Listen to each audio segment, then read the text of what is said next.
ሰይፉ ስለ ልጁ መልስ ሰጠ ማለት ነው። ስለ ልጁን ብቻ ሳይሆን ሰይፉ እንግዲህ የልጅ ልጅ እንዳለው ነው የተነገረው ማለት ነው። ስለዚህ ያው ግን በጣም ይገርማል እውነት ለመናገር እነዚህ አርቲስቶች እኮ በስመአብ ጉደኛ ናቸው እኮ። ከአሁን በፊት ራሱ እንግዲህ እንከንም ታውቁታላችሁ እንከ ምንም የራሱ ላይፍ እንደሌለው ነበረ የሚታወቀው። ግን ትዳር ሲይዝ የልጆች የሶስት ልጅ አባት እንደሆነና ያልሆነ መልስ ነበር ሲመልስ የነበረው ማለት ነው። እንግዲህ ሰይፉም እንግዲህ በዚህ ምን እንደሚል የምናየው ይሆናል ማለት ነው። ያው እንግዲህ ቅመሞች ተዘጋጁ ማለት ነው። የሰይፉን መልስ እንግዲህ ተዘጋጁ እሺ ትላላችሁ። ሰላም ጤና ይስጥልን የተወደዳችሁና የተከበራችሁ የፈንታዬ ቲዩብ አድማጭ ተመልካቾች እንዴት ሰነበታችሁ? በፈንታዬ ቲዩብ የቀጥታ ስርጭትና ውይይት አዝናኝና አስተማሪ መረጃዎች፣ አጫጭር ታሪኮች፣ ሙያ ነክ መረጃዎች፣ ስብዕና ላይ የተመሰረቱ የዜጎችን ምግባር ሊገነቡ የሚችሉ የኢትዮጵያዊነትን ወግ ባህልና ስርዓት ሊያስቀጥሉና ግንዛቤ ሊሰጡ የሚችሉ መረጃዎች በተከታታይነት ለናንተው ከናንተው ይቀርባሉ። ዘረኝነትና ፖለቲካ በቲዩባችን የማይስተናገዱ አርዕስቶች ናቸው። በየጊዜው የሚለቀቁ መረጃዎች ይደርሶት ዘንድ ከናንተ የሚጠበቀው ቲዩባችንን ሰብስክራይብ አድርገው ቪዲዮው ከተመቻችሁ ላይክ አስተያየታችሁን ይሄ ቢጨመር ይሄኛው ቢቀነስ። ሰይፉ ፋንታሁን እንግዲህ ልጅም ብቻ ሳይሆን የልጅ ልጅም አለው ማለት ነው። ግን በዚህ በቤት ሰሞኑ ወሬ መልስ ለምን አልሰጠም? ሰይፉ እንግዲህ በጉጉት እየጠበቅን ነው ማለት ነው። ምክንያቱም ብዙዎች እያንሸራሸሩት ነው ማለት ነው። ሰይፉ እንግዲህ የሰይፉ ልጅ ነኝ ብላ የመጣችው ልጅ በብዙዎች እውነት ነው እውነት አይደለም እኩሉም እውነት ነው እያለ ነው። ምክንያቱም እነዚህ አርቲስት ተብዬዎች በጣም አርድ ናቸው ማለት ነው። ሚዲያ ላይ እየወጡ የሚወሩትና በግል ህይወታቸው በጣም አርድ ነው ማለት ነው። ከአሁን በፊት ታውቃላችሁ እንትና ማለት ነው ማን ነበረ እንከን ታውቁታላችሁ አይደለ? እንከ ይሄ ቤቶች ድራማ ማለት ነው። አሁን እሱ ሲያገባ ያው እኛ መሽት እንደሌለውና በቃ እንደዛ ነበር የምናውቅ ማለት ነው። ነገር ግን በስተመጨረሻ ካገባ በኋላ ሚስትየዋ የሶስት ልጅ አባት ነው ብላ መታ እንግዲህ እንደውም ያልሆነ ነገሮችን ሁሉ ሲመልስ ብዙዎችን አስቆጥቶ ነበር ማለት ነው። አሁን ግን ያው ጠፍተዋል ማለት ነው። ምን ላይ እንደደረሰ ለልጆች ተቆራጭ አድርጋለሁ እሷን ካልፈለኩ ገለመሌ ገለመሌ እያለ ብዙዎችን አስቆጥቶ ነበረ ማለት ነው። እንግዲህ እቺ ልጅ የሰይፉ ልጅ ነኝ የምትለዋም እንግዲህ መታ ያው እንግዲህ ሰይፉ አባቴ ነው ብላለች። ብዙዎችም ለመፈመስም ሊሆን ነው ምናምን እያሉ ነው። እስኪ የምናየው ይሆናል እንግዲህ ሰይፉን እየጠበቅን ነው ማለት ነው።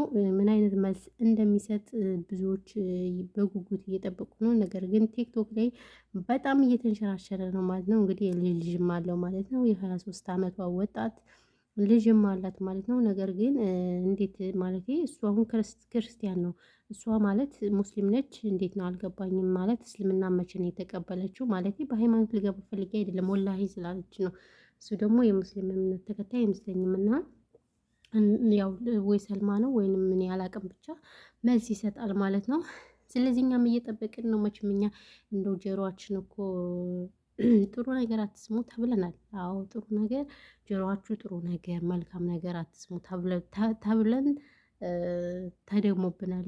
ስለዚህ እንግዲህ የሰይፉ መልስ እየጠበቅን ነው ማለት ነው። ሰይፉ እንግዲህ አርቲስቶችን ምናምን ታዋቂ ሰዎችን እየጋበዘ በሚዲያው ያገናኛል ማለት ነው። ነገር ግን ያው የመዳም ቅመሞችን አያቀርብም ማለት ነው ሰይፉ ታውቃላችሁ። ስለዚህ ብዙ የመዳም ቅመሞች የሚቀርቡ ነበር ግን አይፈልጉም። ለምን? አሽቃባጮች ስለሆነ ማለት የኛ ሰው አሽቃባጭ ስለሆነ ታዋቂ ሰው ብቻ ነው እያየ ኢቭን እንኳን ቲክቶክ ላይ ራሱ ታውቃላችሁ የሚረዱት ሰው እያዩ ነው። ታዋቂ ሰው ምናምን ነው እንጂ ዝም ብሎ ኖርማል ሰው አግዙ ቢላቸው በስራም ሆነ በምንም በስልክም አይመልሱም ማለት ነው። እና ይሄ ነገር በጣም ያሳዝናል ማለት ነው። ግዴታ ሰውም ታዋቂ ለመሆን ብቻ አይጠበቅበትም። ይሄን ያለው ነገር ብቻ ያሳዝናል። እና እንግዲህ እየጠበቅንህ ነው ሰይፉ ፋንታሁን። ምነው አልሰማህም እንዴ? ወይስ አላየህም? እንዳለው ፎቶ በሶሻል ሚዲያ እየተዘዋወረ ነው። ፌስቡክ የለ ቲክቶክማ እናቴ ቲክቶክማ ትንሽ እኮ ነው የሚበቃቸው። አቤት ቲክቶክ የሚባሉ ሰዎች ኧረ በስመ አብ አጀንዳ እኮ ነው የሚፈልጉት። አጀንዳ። ስለዚህ ሰይፉ እንግዲህ ወጥተህ መልስ እንደምትሰጠን እኛም ተስፋ እናደርጋለን። እየጠበቅንክ ነው። ስለዚህ ልጅህን እምይ ልጅህን እምይ ግን እግዚአብሔርን አይጠይቃትም ማለት ነው እስካሁን አይደለ? በነገራችን ላይ ያው እስካሁን አይጠይቃትም። የሚጠይቃት እንደዚህ የሆነ ብስቁልቁል ያለች ናት ማለት ያኔ የተመቻት አይደለችም ማለት ነው። እና እነዚህ አርቲስቶች ገንዘብ አላቸው ምን አላቸው የሚያሸረግዱት ለሚታወቅ ሰው ነው። አስባችሁታል? ለሚታወቅ ሰው ላለው ሰው ከአሁን በፊት እንከን አይታችሁት ከሆነ እንግዲህ ለልጆቹ ገንዘብ አይሰጥም ነው ስትል የነበረ ሚስትየዋ ማለት ነው። ለልጆቹም ገንዘብ አይሰጥም እሷን እንደውም ያልሆነ ቃላት እየተናገረኝ ምናምን ብላ ብዙ ነገር ነበር እየተናገረች እና በቃ ሚዲያ ላይ ብቻ ሲታዩ ሰው ይመስላሉ። የምር እኔ አሁን እንከን በጣም ነበር የምወደው በጣም በተለይ ቤቶች ድራማ እያለ በጣም ነበር የምወደው። ግን ሚስት አግብቶ ምናምን ያልሆነ ቃላትን በቃ ስትናገር እሷ ምናምን አስጠላኝ። እና ብዙን ጊዜ እነዚህ ታዋቂ ሰዎች የሚያሽቃብጡት ሚዲያ ላይ መሰለኝ። በቃ ለሚዲያ ለሚታይ ሰው ለሚታወቅ ሰው ምናምን ነው የሚያሽቃብጡት እውነት ለመናገር እንጂ የራሳቸውን ነገር በመጀመሪያ አያስተካክሉም። አሁን የሰይፉ ልጅ አስባችሁታል? እውነቷን ነው የሚሆን እርግጠኛ ነኝ እውነቷን ነው። ለምንድነው ውሸቷን የሚሆን? ስለዚህ ያኔ አይረዳትም ስለማይረዳት እና እኔ በአጋጣሚ ነው አክስቴ የነገረች ምናምን ያለች። እንግዲህ ስለ እናቷ ደግሞ አላወራችም።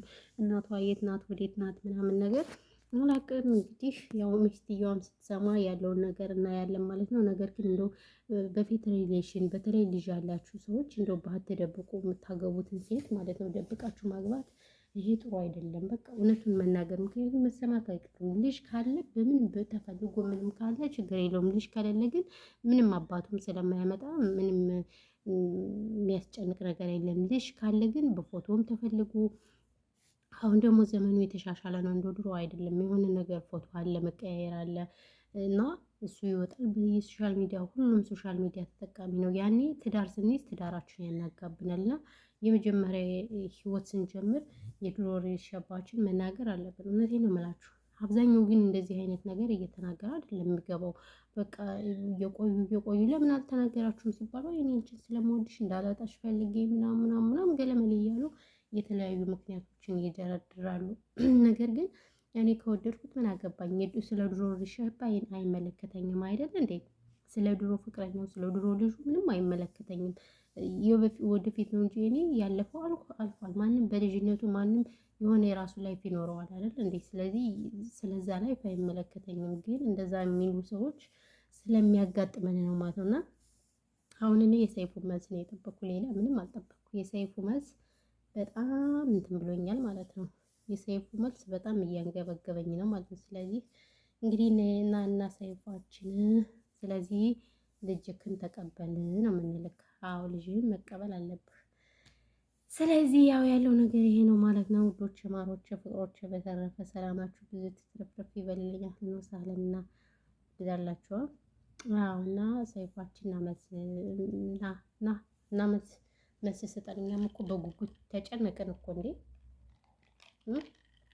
እኛም እየጠበቅን ነው። ሰይፉ መልስ ሰጠ መልስ አልሰጠም እያልን እየጠበቅን ነው። ስለዚህ መልስን አናስጥ። ታዋቂዎችን በሚዲያ ላይ ከምታቀርብ ናና ለሷም መልስ ስጣት እንዴ። አንድ በለን። እኛም እኮ ሞትን በሀሳብ እና ይሄ ነው እላችኋለሁ ውዶች። ለማንኛውም ትላላችሁ እና አጀንዳ ትላላችሁ። አጀንዳ ያለሽ የሰይፉ ነገር ሰይፉ እና ለማንኛውም ወሬ ያላብዛባችሁ። ሰላማችሁ ብዙ ትርፍርፍ ይበልልኝ። እናመሰግናለን። የኔ ምርጦች ምርጦች ፈጣሪ ሀገራችን ኢትዮጵያን ሰላም ያድርግልን። ጦርነት በቃ ይበለን። በስደት ያለነውም ለሀገራችን ያብቃል ማለት ነው። ያላችሁበት ሰላማችሁ ዛሬ ቻናሉ አዲስ ሲሆናችሁ ሰብስክራይብ እያደረጋችሁ ተቀላቀሉን ማለት ነው። ሰብስክራይብ ሰምታረጉ ከልብ እናመሰግን። ሰላማችሁ ይብዛልኝ። በሌላ ቪዲዮ እስከምንገናኝ እወዳችኋለሁ። ወዳችሁ ሰብስክራይብ ስለምታደርጉኝም ከልብ ደግሞ አመሰግን። ስለምታበረታቱኝም አክባሪው ያክብርልኝ እና ሰላማችሁ ይብዛ። ወይ ወሬ አበዛው።